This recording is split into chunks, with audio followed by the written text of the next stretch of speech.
Welcome, everybody, to a special edition of All In with Art Stapleton, a New York Giants podcast brought to you by NorthJersey.com and The Record. I'm your host, Art Stapleton, and we are moving along in the offseason. We got a special guest. It's kind of been making the rounds a little bit, but our boy, Jonathan Casillas, two-time Super Bowl champ, two-time Giants captain, a New Jersey legend. JC, thanks for joining me. Appreciate you coming on the pod today. Thank you for having me, Art. I'm excited to have this conversation. It's going to be a good one.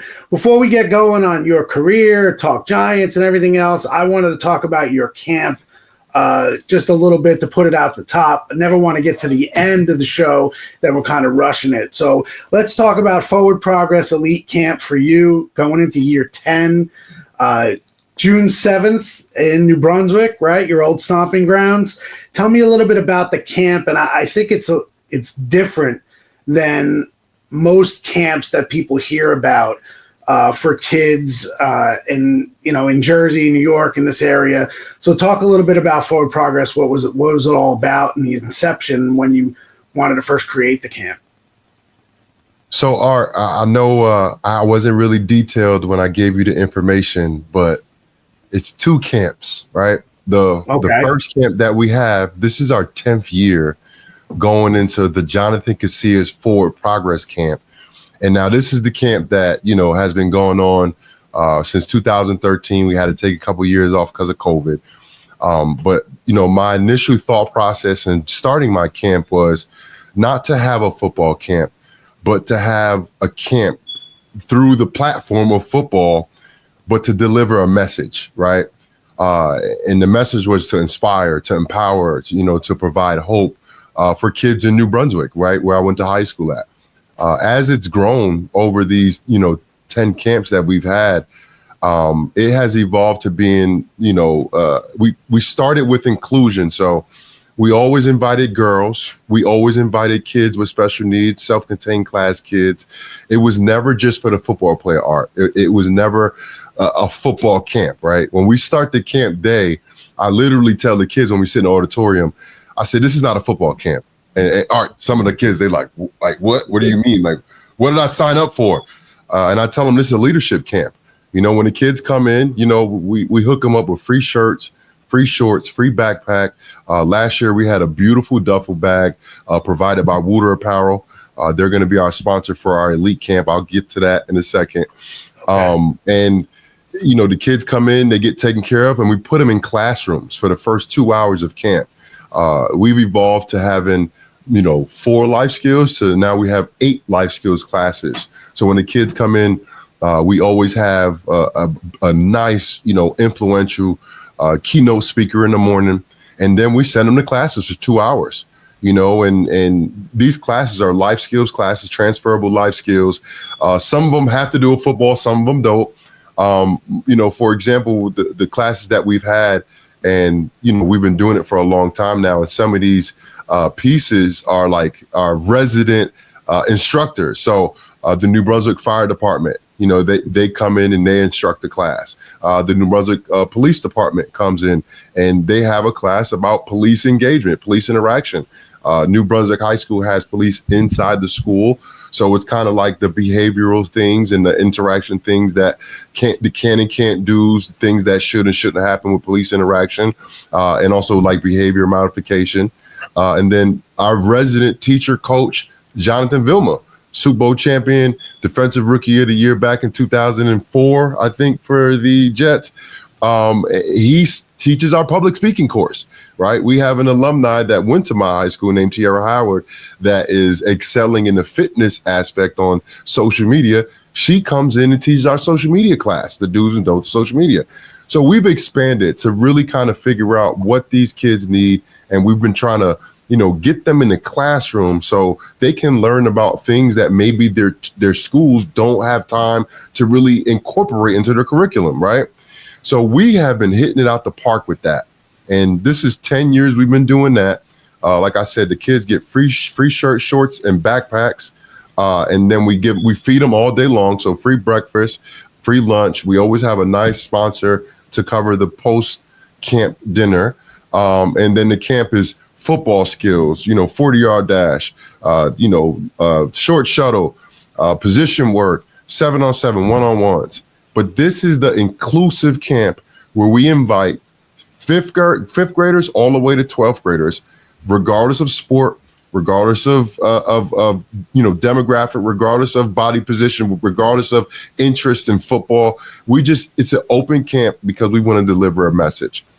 Now, for the past few years, we've noticed that the older kids, the more experienced football players, right, they're doing a great job helping us with the younger kids, right? But when it comes down to them actually getting that consistent competition, that all of these premier athletes, they want that, they want that competition. Right. We decided to add an extra day. So this is actually the first year that we're going to do what we call the Jonathan Casillas Forward Progress Elite Camp. And that's going to be June 8th. So the 10th camp, the free camp, my nonprofit camp is the 10th year, June 7th. And then our second camp, which is the first time we've ever done it, the elite camp, that's going to be on June 8th. And that is for basically boys tackle football, right? 8th grade to 12th grade, the more experienced athlete, you got to have at least 1 year football training. We partner with Sumer Sports. They're going to come in and basically provide a combine style atmosphere for the kids. Laser 40 times, broad jump, vertical jump, verified times. Sumer Sports are creating a recruiting profile for each elite camper. They're doing biometrics, and these are like verified times and measurements that these kids can use for their recruiting profile. So like this is what we're adding, to the Forward Progress family and the Forward Progress world, working with Sumer Sports. And we had to charge kids. I didn't want to charge. We've never charged kids ever. I didn't want to charge kids. But for this camp, when you offer a free camp, like we did the last 10 years, and I'll give you the numbers from last year. Last year, we closed registration at 250 kids and 130 kids showed up.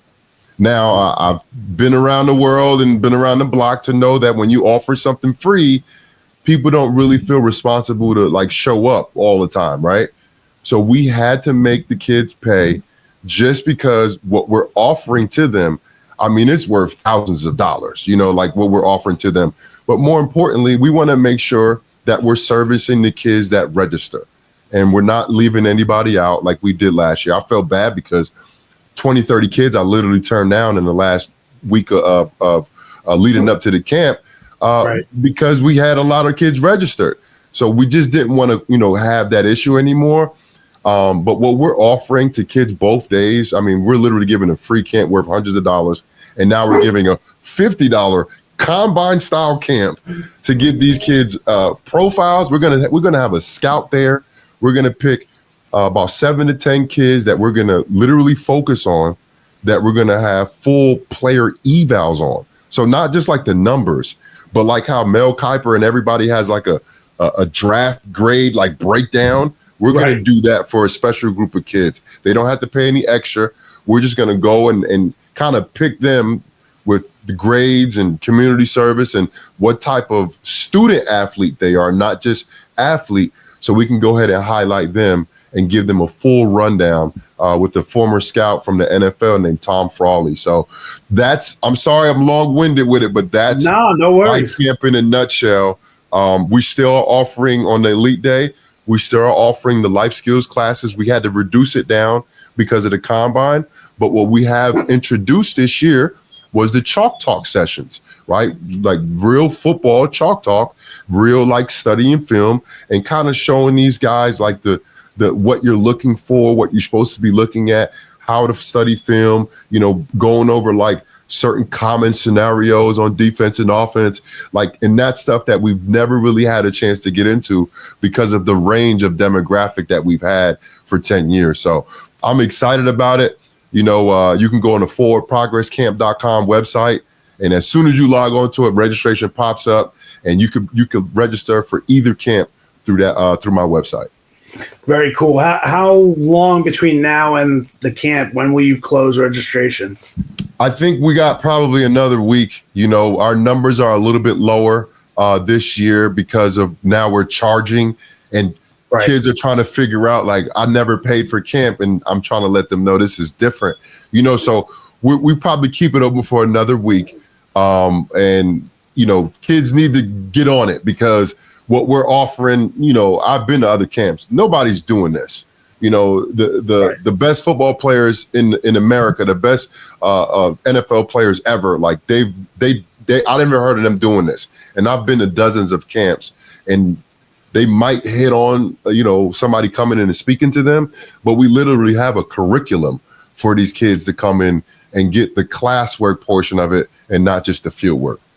I mean, there's value across the board, obviously, in so many different things. And like you said, the 2 different days, you're appealing to, really, from a sports sense or a student sense, you're appealing to 2 different demographics in terms of this is for everyone. But now if you want to take the football to the next level, this is a camp that's really geared towards what you want. You're not going to be led alone, saying, you're with this group. Now you have to, leave yourself walking around, and it helps you too, I would imagine, for your camp and what you want it to represent. It's kind of going to represent both worlds of where you want to be, because you've always been the life skills part of this has always been your calling card, so to speak, as far as what you wanted from the community.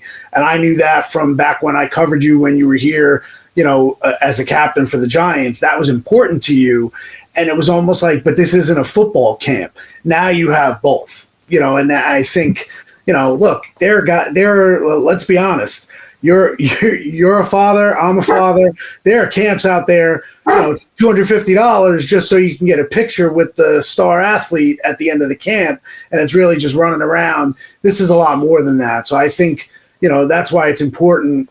As you've mentioned your camp, I didn't know the second aspect, so I'm glad you explained it. But it's always been more than just, hey, JC has a camp, let's promote it. This is more than that, and I think it speaks to the community that not only you represent, but you walked in their shoes to get to this point. So it's pretty remarkable. Yeah, thank you. And I did leave out one detail, and I feel terrible about it. But because we added the extra day and basically have, almost like a tackle football clinic, because everybody knows that the number one growing sport in the world is flag football, right? So we're actually highlighting the girls' flag football for our 10th annual camp on June 7th, because, we've always had, girls involved. But now that, everybody is really taking, girls flag football and just flag football in general, but they're taking it to another level internationally, not just in America. Right. It's one of the biggest sports in the world now, which is insane to say, but we're highlighting them on Saturday. So I want to make sure we give our girls our due.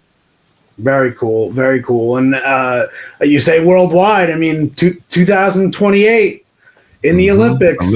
Why don't we start there? I don't want to move, I do want to shift and talk about your career and the Giants now, but also, as I was telling my producer, Paul Wood, before, we came on, just the idea of, looking at your career. I mean, some of the main thing, it's almost like a Forrest Gump kind of thing, the big moments, not only for the Giants in recent memory, but in your career, you were involved in a lot of big moments in the NFL. So I do want to talk about that.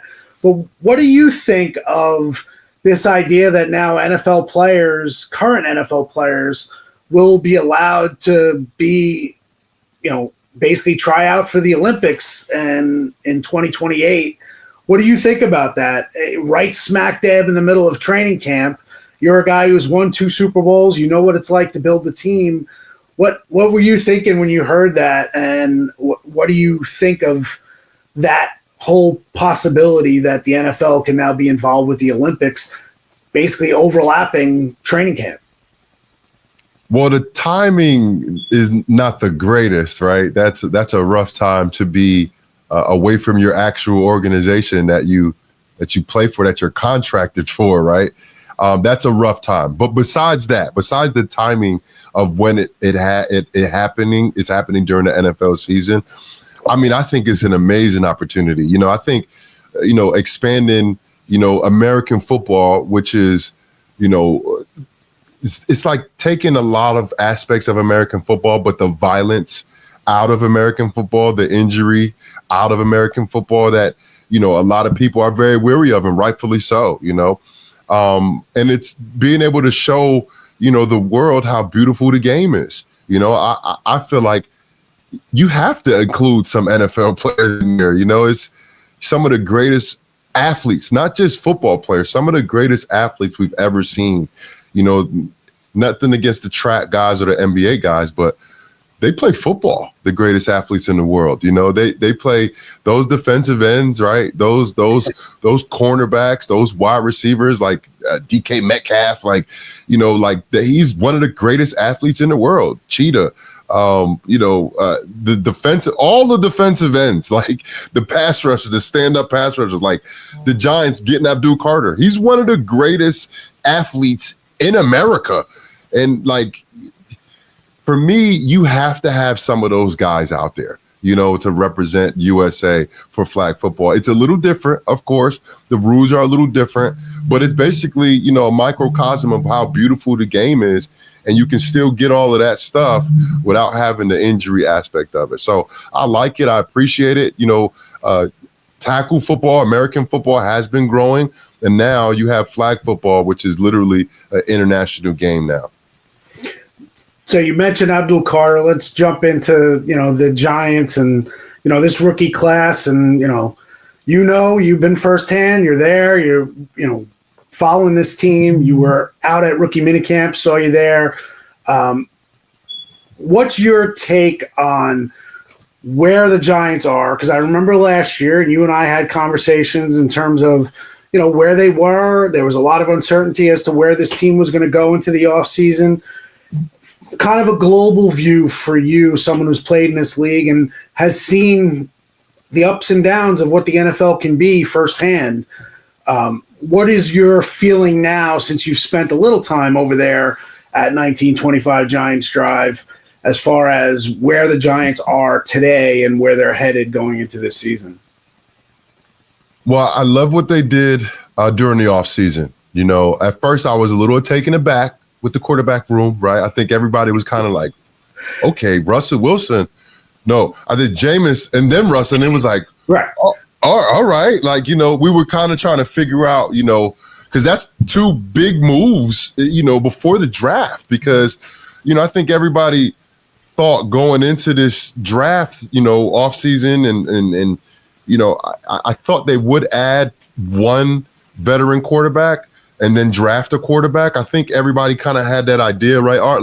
We all kind of had that thought process of what would happen for the quarterback room for the Giants. But them signing two veteran quarterbacks, one quarterback who, Pro Bowl quarterback, Super Bowl winning quarterback, a few years removed from being in the MVP conversation, and then Jameis Winston, one of the most electric football players on and off the field.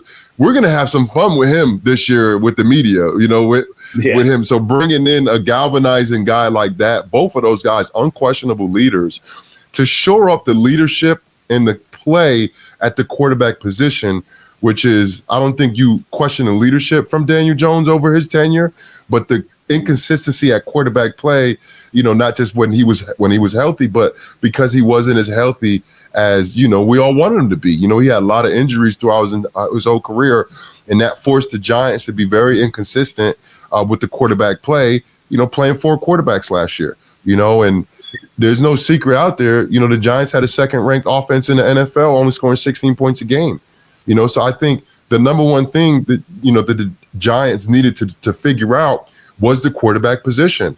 I think they hit it twice in free agency with two viable options, and then coming back into the first round and getting Jackson Dart. That secures the quarterback for the future. And with no pressure on a young rookie quarterback, first-round draft pick, to play early. I love that situation.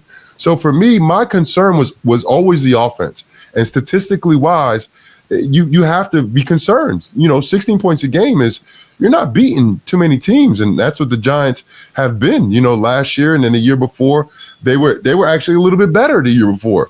So I'm sitting here trying to figure out offensively, can they keep up with other teams in the division? You know, there's no secret who the Eagles are. I think the Commanders, they arrived last year, and, you know, Dak can throw for 5,000 yards any season, you know, and added in what they just picked up from the Steelers, I don't really see that changing.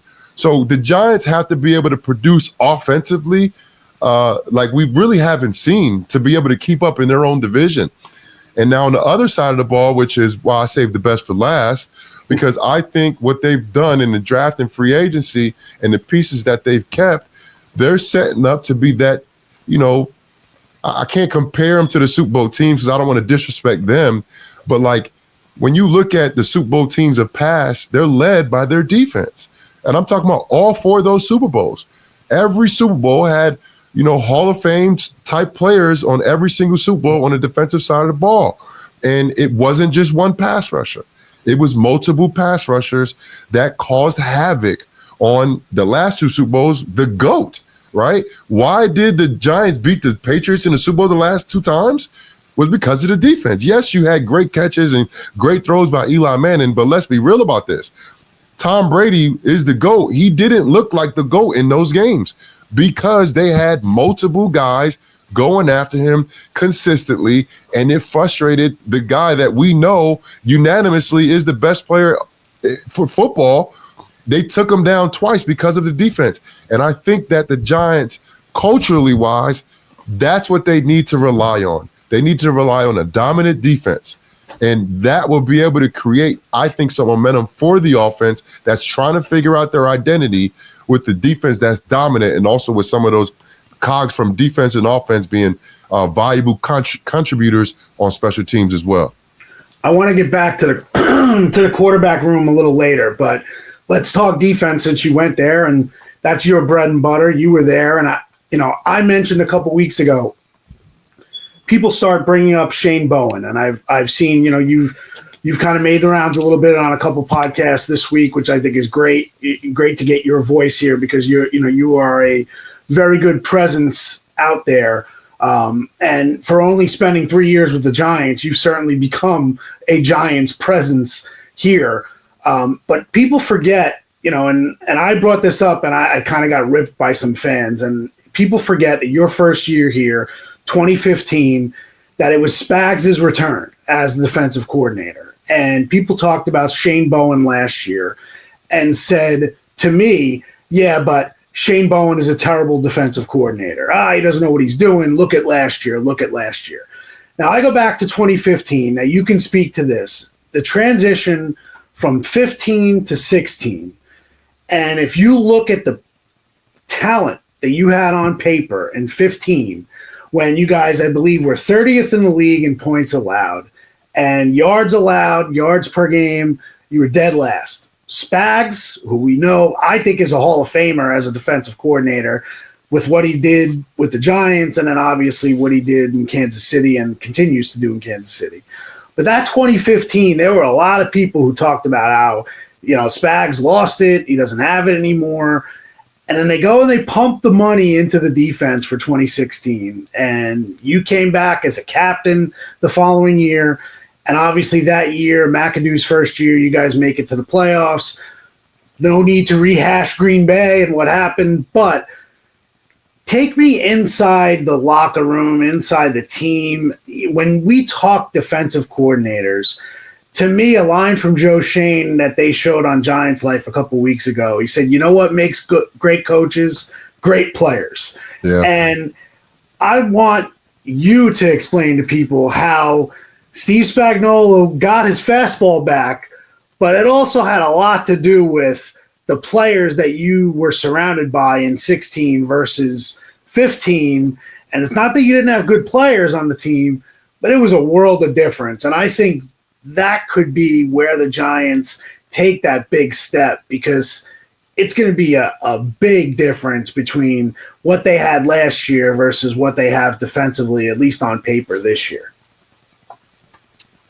So, going back to my playing days, like you said, man, in 2015, that was my first year with the New York Giants. And I'm a Jersey boy, so coming back home, playing in front of my hometown crowd, I was excited. And I was also excited to work with Spags again. I was with Spags my last year in New Orleans in 2012. And, in 2012. Which, by the way, not to interrupt you, that year a lot of people were saying, what's wrong with Spags, because of what you guys went through. That was the point I was trying to make. 2012, my first year under Spags defense with New Orleans, we were struggling. We were, again, one of the worst scoring teams in the league, worst yards given up per game in the league. And then 2015, I was under Spags again, and it was kind of the same type of situation. We struggled stopping people. It was hard to, not allow 400 yards, which was crazy. But not only did you bring in the pieces, right? Snacks, Damon Harrison, I feel like one of the greatest defensive tackles I've ever played with. Olivier Vernon, Janoris Jenkins, even somebody like a Craig Dahl and Brandon Merriweather.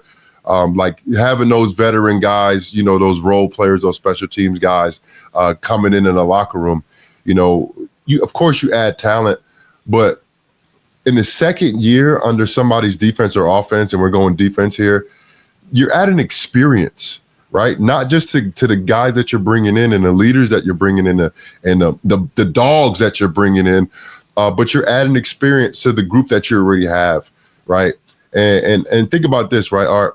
I'm a guy who, in my 7th year with the Giants in 2015, when they come in and they're implementing defenses, there's some flaws in defenses, right?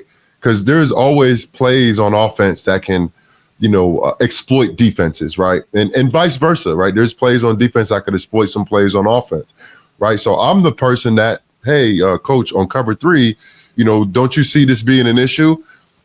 Like, the answer to that question was only answered once in 2015, right?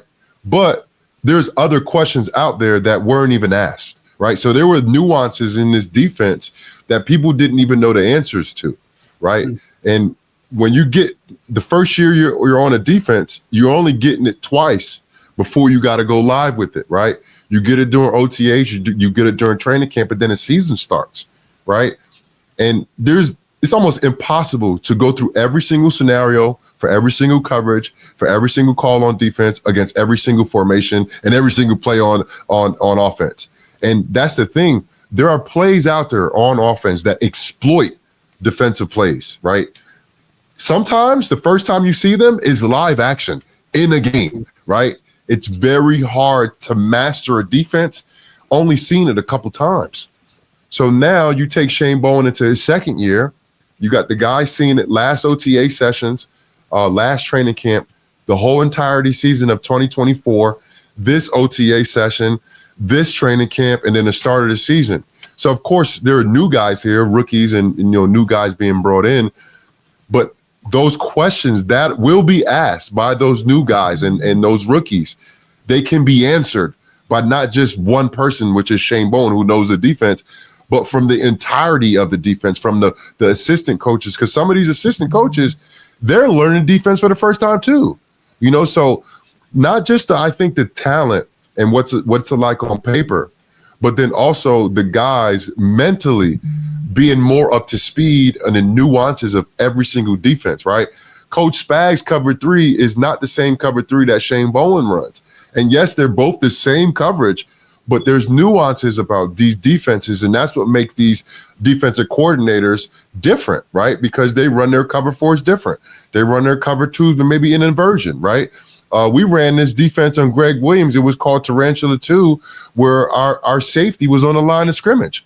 When have you ever seen a safety literally in a 2-high safety shell defense, the safety being on the line of scrimmage on Roman Harper? People run things differently. The nuances on defenses are very different. And you can take the same generalized approach as a defender saying, I know my responsibilities on cover 2 because I've done it for 10, 12 years at this point in my career.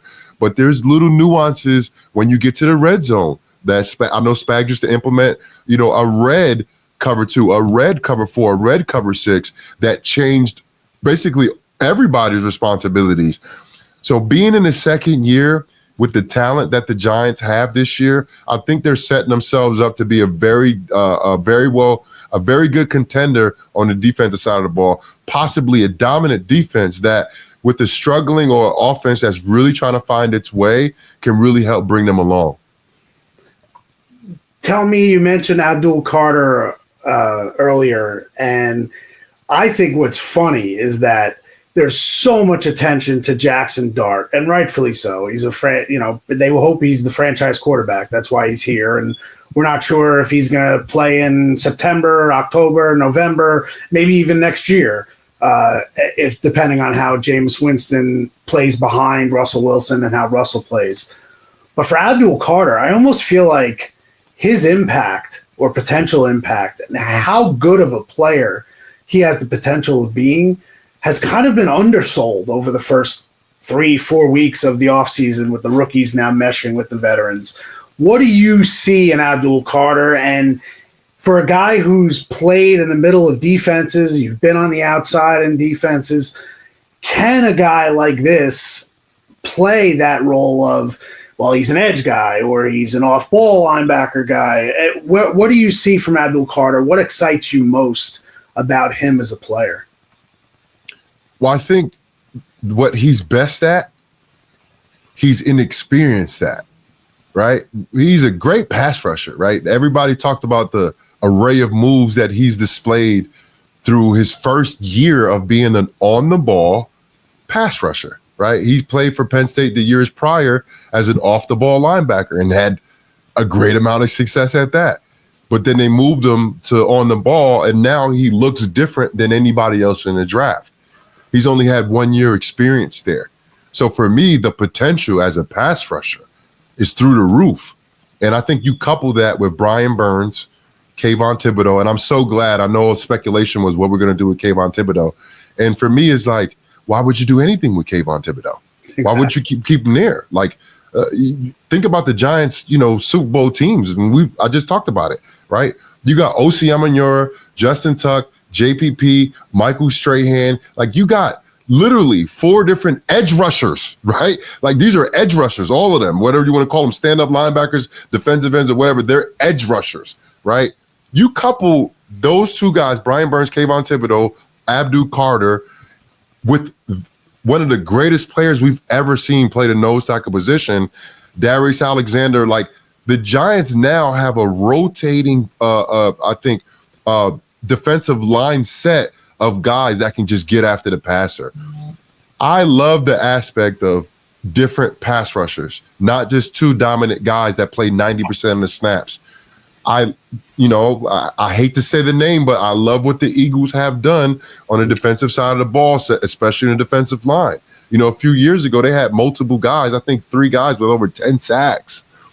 And how do they do that? Because the guys are coming in, and they're playing 50, 60, 70% of the plays, but their production is through the roof.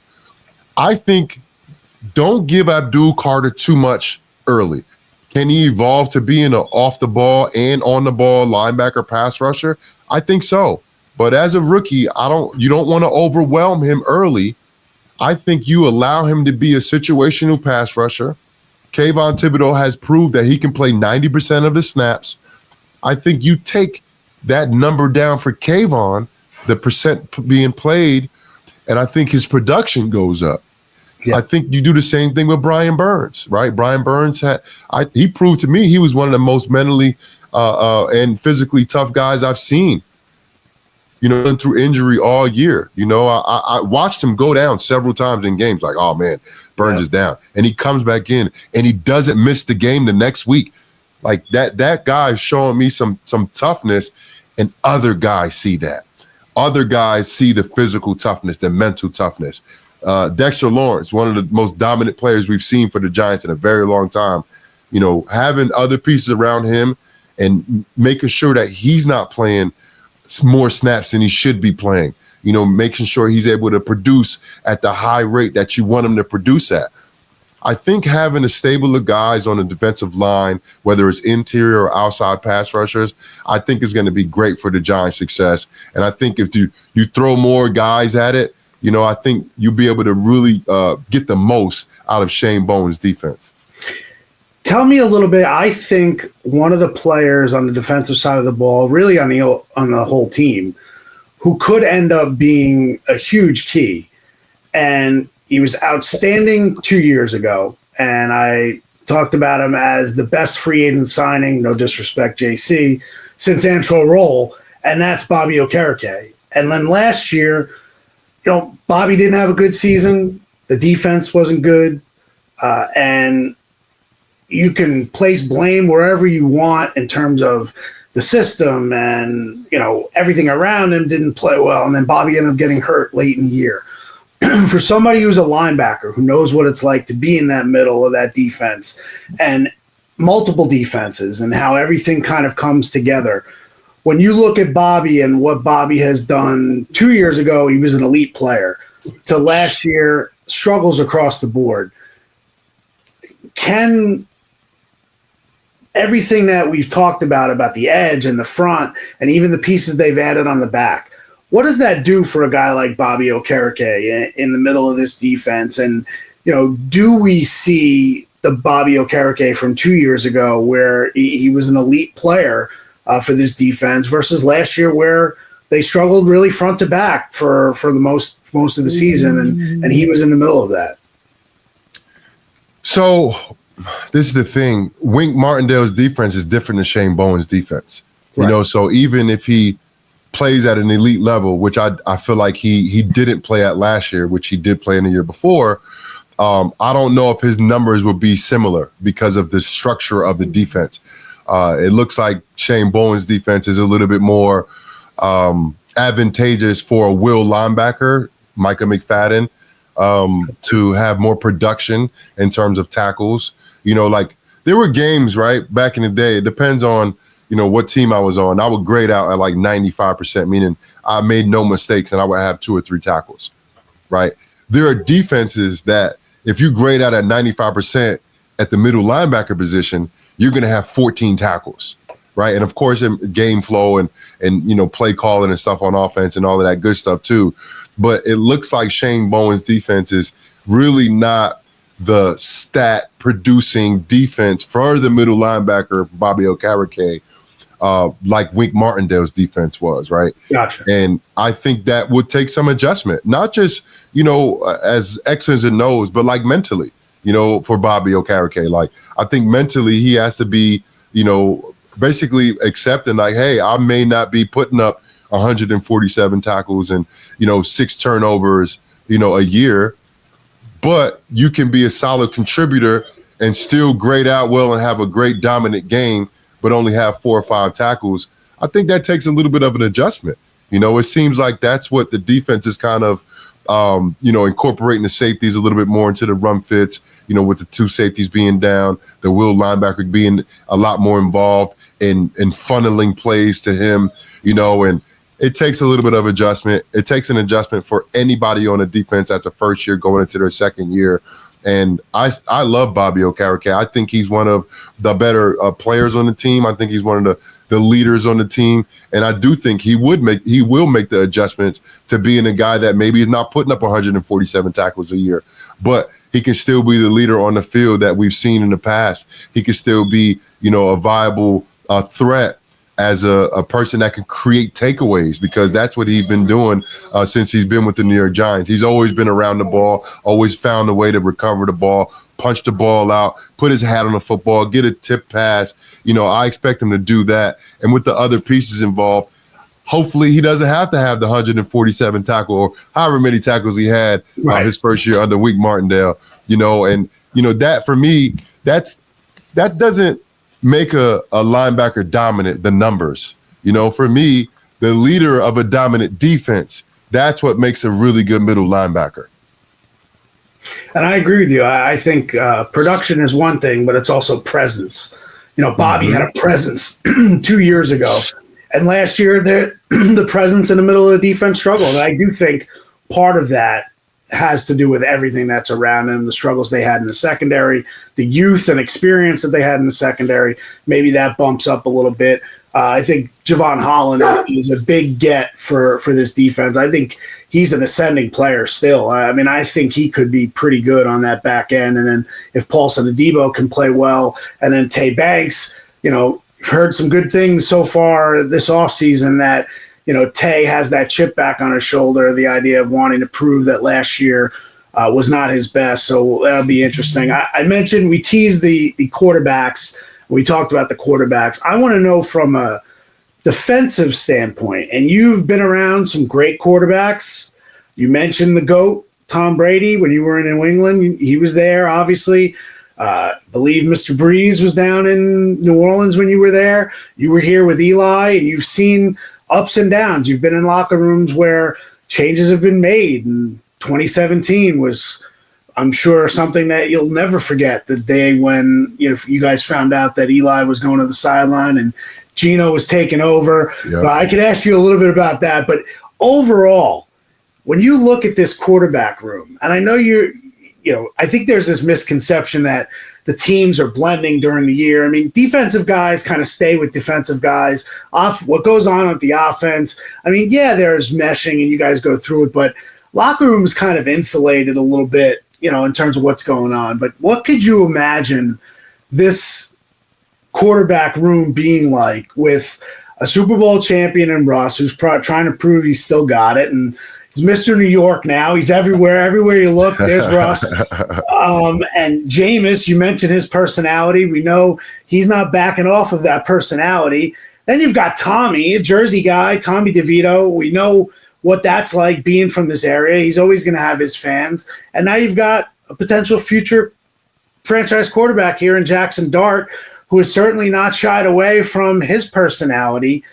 From a guy who's been in a locker room, who's seen all sorts of things, what do you expect, not only as a media member, as a fan, as a player that's been, how does that affect a team and a quarterback room? I'm not sure there are many quarterback rooms. Maybe right now Cleveland and what they've got going on can rival what the Giants have. But personality-wise, how does that affect the team? How does a team stay engaged that way when you've got so much going on in the quarterback's room? Yeah, that's a very layered question that you're asking me. I know it is. The quarterback position, it's the most anointed position in all of sports, right? The great quarterbacks are getting paid $60 million a year, right? They're up in the $250 million plus contracts, right? It's a reason why, because when you are the quarterback of any of the 32 organizations in the NFL, you're the leader of the team, and you have the ball in your hands every single play on offense, right? You're the point guard on offense, right? You get blamed for the wins, you get blamed for the losses, and you get the credit for the wins. That's just the nature of the game, and I was blessed to be able to walk in the locker rooms. My first locker room ever was with Drew Brees, with great quarterbacks that were true leaders, I do think that there's something to pay attention to because there are multiple guys like that in the Giants, quarterback room, So I've never been in a situation like that, where they had a question at who the real starter is, two viable options, and then also the future in the room as well, with the hometown hero in the room as well. This is like a movie, like for real. I've never been in a situation before, Art, but what I do know is you brought in a guy in Russell Wilson. You brought him in to be the starter. He's a guy that can galvanize a locker room. He's a guy that I think he does things a little bit differently, and people kind of question, his, relationship with his teammates sometime, but I don't think you can question his leadership. I don't think you can question his work ethic. I don't think you can question his body of work and what he's done in the NFL. And this is the thing, when you have a body of work, and we could talk about the Browns and Joe Flacco, right? You can't question the man's body of work. You can't question his leadership. You can't question what he has seen in this league. That's what people truly respect before they get out there. And now you got to go out there and play some football. So Russell has that behind him. Jameis Winston has that behind him. So they brought in two guys who are going to be respected before they throw a pass. I think that's crucial for this offseason. I think it's crucial leading up to the preseason. because in the past for the New York Giants, I think that was questioned, right? Because of the inconsistency of play. I don't think that's questioned as much now because you're getting guys that show that they are willing to throw the football down the field. They will test corners. They will test safeties, right? And I'm looking at the offensive guys. If you're looking at give me the ball, you look at those two guys like, I think those two guys will be able to get me the ball, you know? And I'm just trying to navigate this new concept of having 4 different personalities in the quarterback room. And not to say there's no real leader, but Tommy's been there the longest. Jackson Dart is the highest touted future quarterback, right? Jameis was a number 1 draft pick. Russell Wilson, a Super Bowl quarterback. So with that mixture, I think it can cause some issues, but with the right leadership, with the right guidance from Dayball, from Kafka, from the offensive guys, and also from the defensive guys, being able to like calm down the noise and say, we got in this locker room. Let's not worry about the outside noise, because it's really the outside guys, right? It's really us at media kind of poking and prodding and asking the questions that you ask. Those guys are not asking those questions. You know, Russell Wilson doesn't have to prove what he's already proved. You know, of course he has to go out and play football, but he's not going to play football until September. So up until then, the guys are going to be believing in everything Russell Wilson is selling, you know, and if he is the starter day one, everybody's going to have the utmost confidence that he's going to be able to get the job done, because that's how NFL teams are programmed, right? You're programmed in belief. We're programmed in, all right, like, even if you have doubt about a guy, you know, which I've been in a situation, you know, on other teams where I might doubt a guy, but I have the utmost confidence, if I didn't see him throw a pass against an opponent yet, that he will get the job done, because that's what you do for your teammates. You believe in your teammates, you support your teammates. And if they struggle, you still believe in them, you still support them. And I think if they can kind of build that rapport with not just a quarterback, but any guy, you know, like a Banks, right? Banks had a down season last year, right? He got benched. He had some questionable business decisions, right? But instead of saying like, hey, you know, like, let's try to get him out, like, bring him in, you know, bring him in like, hey, bro, like, we see your potential out there. We understand your frustrations. A lot of the stuff that we've seen from Banks and even neighbors with the media, that was just frustration spilling out, you know, and I can't say that I'm better than those guys in terms of controlling my frustration. I used to be really frustrated when I left games at the stadium. You know, people, it wasn't no question that, oh, they lost. Like, I'm usually good with the media. I wasn't as good when we lost. You know, like, I was probably a little bit more PC than neighbors was, but there are true emotions that comes to winning and losing games, you know, and I believe that the Giants have the guys in the locker room with the character to help the guys through, you know, a very tough gauntlet of the season, right? This season is a gauntlet. And I think they brought in the right character guys. Now they just got to go out there and prove it. I wanted to ask you about edge, and I don't mean the position. That edge, that jersey edge. I know you've joked about it in the past when we've had conversations. You know, you talk about upbringing and where you're from. It's just something different when you walk into the room. You have that edge. And I wrote about this for this draft class because the sense of Abdul Carter and Jackson Dart and Cam Scatterboo and even Darius Alexander to an extent, these are guys that they just walk in the room and it's almost like, you know, you want to say their crap don't stink? Well, they kind of just believe, you know what, we're going to beat you guys. And the Giants have talked forever about attitude, identity. And sometimes as players, you're just born with it or you develop it. And sometimes you may think you have it, but you don't. And I think one of the reasons why I believe that this team might be able to survive early in this year is that they've got some guys on this, you know, they want to use the word dog now, and that's become a cliche, but it's true, What do you think about as a guy who played with that edge? And you know, like you said, there are times where you're frustrated after the game, and it's not going to be Mr. Nice Guy JC. It's going to be, you know, you're going to let people know how you feel. Some of the rookies talked about the idea of Carter asking LT to talk about his number and 56 and, you know, 11 and all this stuff. These guys, it's almost like they're of a different breed. Do you buy into that? Do you think that that is evident? And maybe that's what's been missing from this team a little bit the last couple of years, is that I said last year, the guy smiled too much.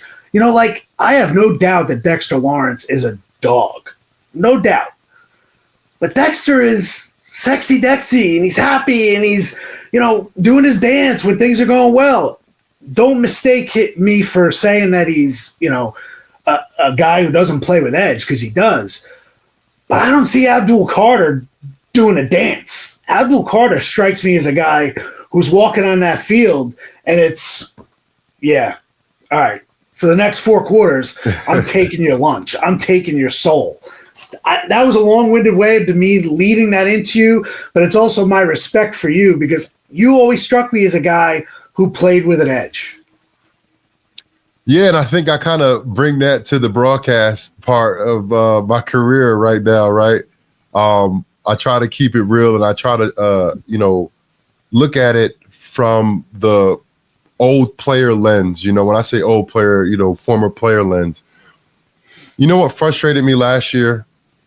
What game was that when the Giants players were calling themselves soft? They were like, what we put out there was soft. I forgot what game was that. I think it was the Tampa Bay or the Buccaneers. The Buccaneers game. It was Baker, the one that Baker just kind of had his way. Lost them on the sideline, stuff like that. Yeah.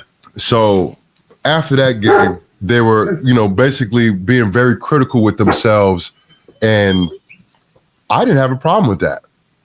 You know, calling yourself out, you know, calling the guys out, you know, I don't have a problem with that at all. This is where I had a problem with. The following week, if I'm not mistaken, they played Dallas. Dallas beat the Giants again. Dayball has never beaten the Giants. The Cowboys. Am I correct? I think you're right. No, it's true. After that game, I think the media was a little softer on the Giants.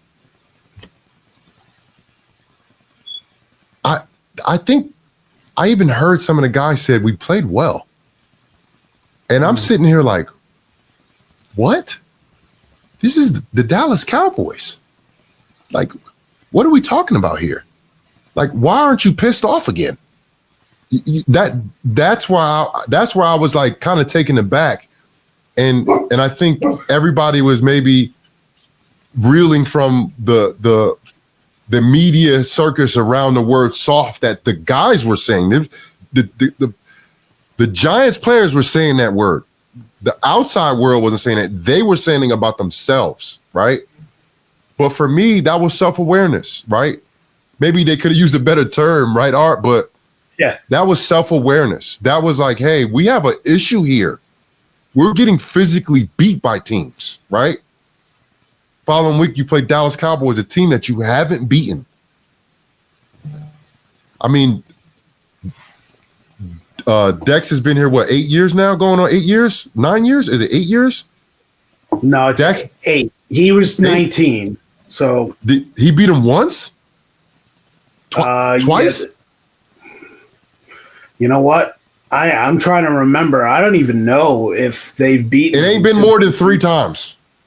No, not even close. No, you know, the only game that they won, I don't even know if Dexter was. Andy Dexter Dalton was the starter for the Cowboys. It was 2020. It was the COVID year when Joe Judge was the coach, when McKinney had the pick in the end zone at MetLife when no fans were there. Yeah. So you literally been dominated by this team for a better half of the decade, right? Where's the anger? Where's the frustration? That's when I was like, I think I was like, all right, I maybe questioned it before, but this one I was like, all right, now this is an issue. Like, this is where I see the issue. And no one brought that up. I didn't see no takes on that or anything. But I know locker rooms. Like, you just gave me credit because you know that I know locker rooms. You know I know players. You know I know how this thing works. I was the only one that saw that. But that's a big problem. You should be furious that you lost to the Cowboys. You play them twice a year, and they have your number. Like, you can't beat them. I would like an emphasis to be on the Cowboys. I would like an emphasis to be on the Eagles. I would like an emphasis to be on the Commanders. The Giants playoff run in 2022, right? What was the record? 9-7-1. The record in the division was 1-4-1. Right. They won one game in the division and tied the Commanders in the other game. The only game they won was the Sunday night game to actually set themselves up to get into the playoffs to qualify when they beat Washington at Washington. That was it. You've been literally dominated by two of the teams in the division for a long time, the Cowboys and the Eagles. And the Giants won a meaningless game in Week 18 2 years ago. Yep. The Commanders are now surpassed you. And I'm saying surpassed. They played in the NFC Championship game last year. I'm not speaking subjectively here. Objectively, they've flown past you. Where's the anger? Where's the conviction? Where is the need to win in the division? Training camp last year, the fights were happening, right? Detroit was in town, the big bad Detroit Lions, led by a very physical offense. That offense is, there's no question, Amon-Ra St. Brown is the physical presence. Yeah, they got the good running backs, Montgomery and Gibbs. They got the tight end, Penei, so all that.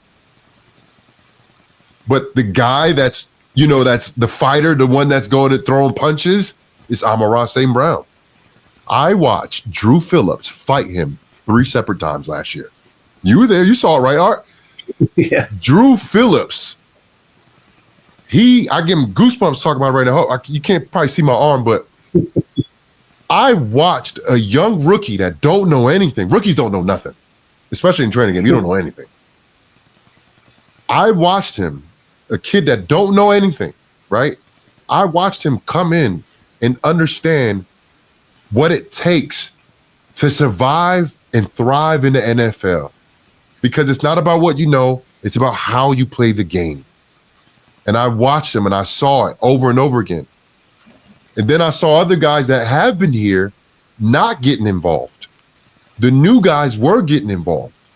So for me, I think there is a culture shift happening. I think there needs to be a culture shift because the Giants haven't been good in the division and everybody else changes, right? The schedule rotates, play the NFC South, play the NFC North, play the NFC West. You play those teams twice a year. There has to be some type of conviction to when you going against these teams. There has to be some type of attitude, some type of fight, some type of, we're going to close the gates behind you and we're going to decide when we let you out. You got to be that type of mentality. And I think last year, of course, we didn't see it. They went 0-6 in the division.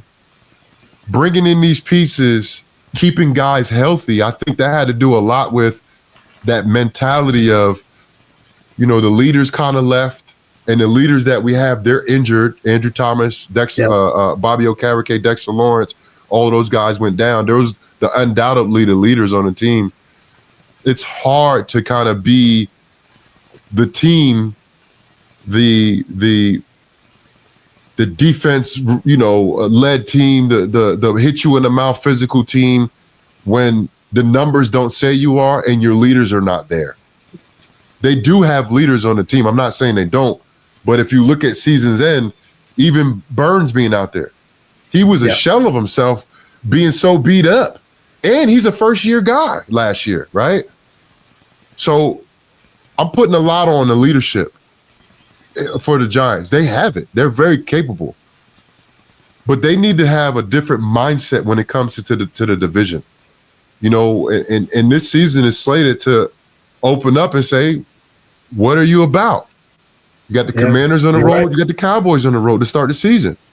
I think it's an awesome opportunity for the Giants to quiet all the doubters, right? I think they're very capable under the second year Shane Bowen's defense. New pieces coming in on offense. You got one of the best young receivers in the NFL. You got a quarterback that's won a Super Bowl. You got a backup quarterback that's not afraid to throw the ball, right? Like you have pieces on paper to compete in the division. Now they just got to put it all together. Dogs, right? Dogs. Yeah, he hears it. My dog hears it. I know. Listen, man, we could go on for hours and hours, but I wanted to appreciate, I wanted to thank you for coming on the show, for giving your insight. And we're going to do this again before the end of the season, before the end of the summer.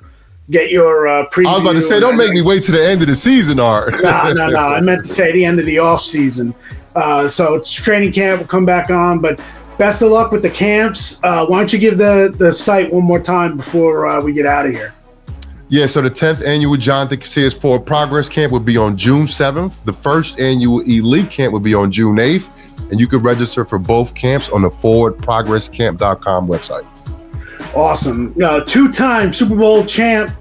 And maybe in the summer we can talk more about those experiences. Like I mentioned, you were in the middle of a bunch of, between the Saints Super Bowl with the onside kick and, still want to know where that ball is. And then obviously the Malcolm Butler game, which everybody knows about. That was your second Super Bowl. So Jonathan Casillas, a great Giant captain and leader, and Jersey born and bred, my guy. Appreciate you joining us. Like I said, we're all in. We appreciate you being all in. And check out JC's website for his camp. And we'll catch you next time.